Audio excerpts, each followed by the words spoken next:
What's up guys, in this video I'm going to be going over the turret skill that we have here in the Division 2. This is the last of the skills we have to go over and is one of the better ones in the game.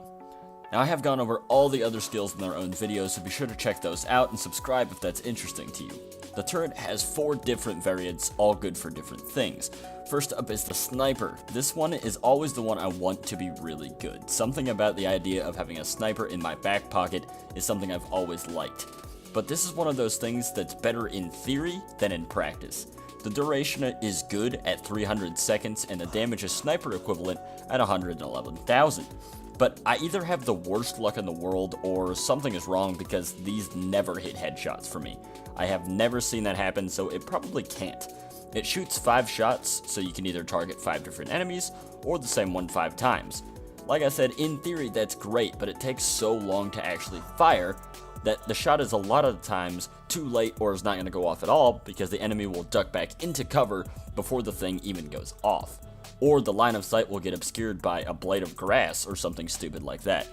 I'm sure if you spec into skill power this becomes a little more viable, but for me it just doesn't do the trick, and in my opinion this is the weakest of the variants. Next we have the artillery turret. This is the one that is specific to the demolitionist specialization, and it lobs explosives at locations that you mark. It has a pretty decent range, so it can be used from the back of the map just fine, and can be done as close as something like 8 meters it seems.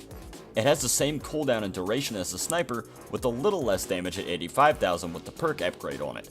This one shoots 1 less shot with 4, but it's a lot easier to target the enemies and get the damage done than the sniper. It also has the added benefit of doing area of effect damage. It's good for pulling enemies out of cover or starting an engagement with some armor gone on them.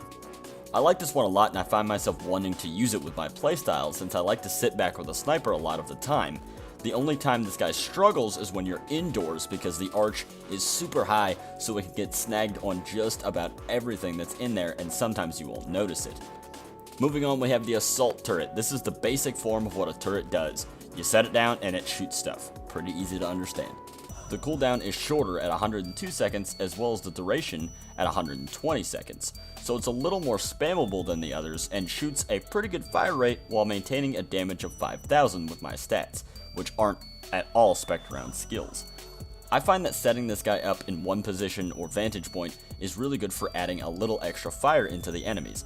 It doesn't really melt stuff, but adds to the distraction part of it, and the ability to be able to trigger and target them manually is an added bonus if I feel like I need to have some help in a 1v1 type situation. I've also recently seen this thing used really creatively in the Roosevelt Island stronghold on challenge mode, with players placing this on top of the door and weeding out some enemies before they even have to enter the danger zone themselves, and is actually a recommendation I would make if you're struggling with the last encounter, but that's an entirely different video.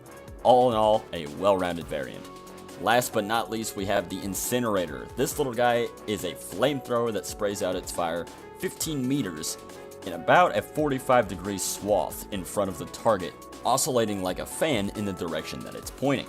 I find this super useful and is by far my favorite turret to use. You can pretty much completely close down a choke point or set an entire group of enemies on fire before they even have a chance to do anything. Its duration and cooldown are the same as the assault turret, so I feel free to spam this one as much as I can whenever I have it. It's exceptionally helpful against rushing enemies and even heavies to slow them down. Do keep in mind that you can toggle it on and off, so if you end up having to progress through the area that you just threw it in, you don't have to worry about setting yourself on fire, which is surprisingly easy to do. Also, be careful of setting it beside you as it may rotate farther than you anticipate and cause you some trouble. This is just a super helpful skill for anything that involves rushing enemies, and I can see this fitting into pretty much any build. All in all, the turret is a super versatile skill that can be used in a lot of situations, and I highly suggest you give it a try. That's all I have for you guys today in this video. Leave me a comment underneath this thing about how you feel about the turret. Like this video, it really does help me out a lot. Subscribe to the channel for future Division 2 content. With that guys, I'll see you in the next video. Have a good one.